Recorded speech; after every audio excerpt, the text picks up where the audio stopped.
Hello everyone. Riddle gives us his views on higher education. Rhea is getting increasingly tired of Nikki ASH's attacks.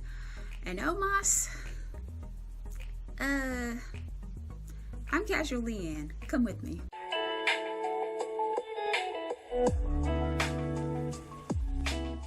So January 17th, 2022 was Dr. Martin Luther King Jr. Day. Raw did have a lovely, reverent video package dedicated to Dr. King's words and legacy. Very well done in my opinion. Raw Talk began with Jackie Redmond and Matt Camp running down the events of Raw from Tulsa, Oklahoma. This was a momentous one from start to finish. They began with the end.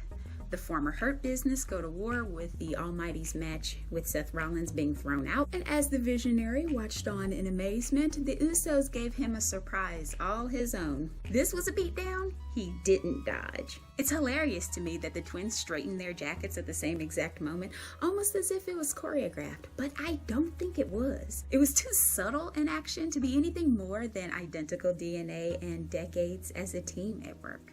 The next clip is the ultimate motivation via violence with Austin Theory and Finn Balor. Vince McMahon gave Theory the verbal threats with the vibrancy and conviction that drove him to victory. They also covered the graduation ceremony of 4-Point Otis. He was valedictorian from Alpha Academy. Excellent achievement. Granted, he's the only student, but congratulations, Excelsior and so forth. Riddle crashes commencement, requesting a rematch, but in order to get it, RK Bro has to prevail in an academic bowl.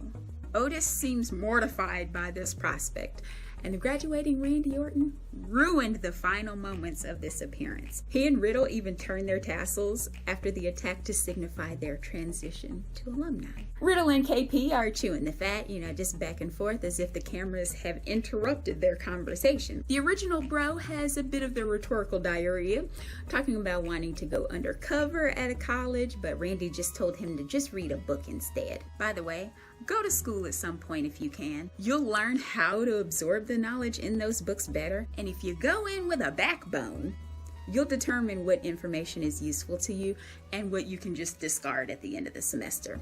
Message! KP asks about what they're going to study in preparation. Riddle says it's just a bunch of things because you don't really know what an academic challenge like this could even be on. We get some ads, then discussion pivots to the tag team match between Becky Lynch and Doudrop and Liv Morgan and Bianca Belair. Doudrop's Becky, then tags herself in to splash and crush Liv Morgan. Camp and Redmond bring in Peter Rosenberg. Everyone's wearing pink. He expresses his concern for Becky Lynch in light of Doudrop's change of direction and her possibility of being in the Royal Rumble. Camp highlights that Becky can't manhandle Slam Doudrop, and Redmond admires her sass. Next is the conflict between Rhea Ripley and Nikki ASH. The women's tag team champions Queen Zelina and Carmella mean girl it up in truly dingy fashion. This distracts Rhea long enough to earn an almost beatdown from Nikki before the bell can even ring. There's no match, but plenty of emotion from Rhea. Going into the interview, the camera gets a tight shot on her bruises. Rhea notes she's given Nikki a bunch of chances, but she'll only take so much. Sarah Schreiber asks Rhea about the Royal Rumble, and she proceeds to run her resume. Raw Women's Champion, Tag Team Champion, NXT Champion. She vows to obliterate whoever gets in her way. Camp notes who the Nightmare is, being the runner-up for last year's Royal Rumble, and her needing to just go in and beat people up. There are more ads, followed by a replay of Omos, the 24/7 Mob, and Omos's latest corpse, the former 24/7 champion, Reggie. One tree slam and a nonchalant boot pin later, and this match is mercifully over. Sarah Schreiber has the Colossus and asks him if he was concerned tonight. He laughs. She asks if he was distracted by the mob. He says Omos doesn't get distracted. He asks what message he sent to the locker room. He responds that anyone who gets in his way will end up like Reggie, like a squashed little bug. There wasn't much material, but since he squashes more than he talks anyway, it works for him, I guess? In a way, it sort of kind of reminds me of the Giants gimmick from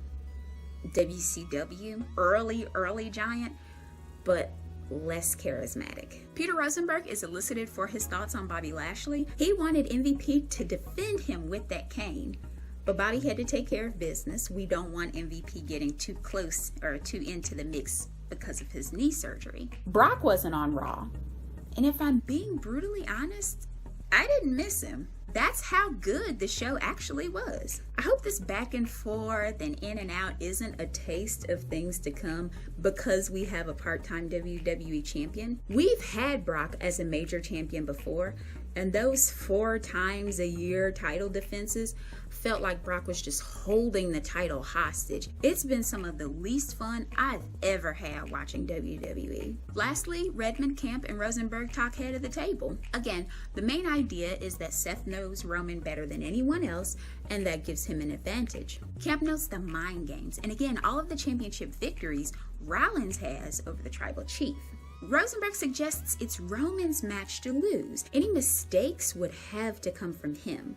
If Roman concentrates and focuses, he can't lose. They hype up the weigh-in of Bobby Lashley and Brock Lesnar. I guess they're kind of bringing in the MMA component of their histories, which is pretty solid. It shows they're at least paying attention. My rating is 3 out of 5. Their streak of good, that kind of nice baseline, has officially been broken. Raw was good, but Raw Talk just didn't have it this time. Riddle was in character, but the line of verbal diarrhea just didn't have a lot to it. Omos has to have some kind of writing to grasp, some sort of substance. While his presence is working at present, eventually he'll need to be able to do more than just laugh, groan, and roar. You got the sense from Rhea Ripley that some anger was boiling just beneath the surface, and that created some interest. But other than that, she also was a bit flat. So unfortunately, there's no must-watch segment for this week. It's that time, folks. What do you all think? How will the weigh-in go down? Who comes out victorious in the academic challenge? Alpha Academy or RK Bro? Who are your picks to win the men's and women's Royal Rumble matches? Let me know in the comments. And speaking of Royal Rumble, be on the lookout for my Royal Rumble predictions video. To try to accommodate both go-home shows, it'll likely come out between early to mid-Saturday. Be sure to like, share, comment, and subscribe. Tap that bell icon to make sure you get notifications for when new videos come out. Thank you all so much for watching, and I'll see you soon.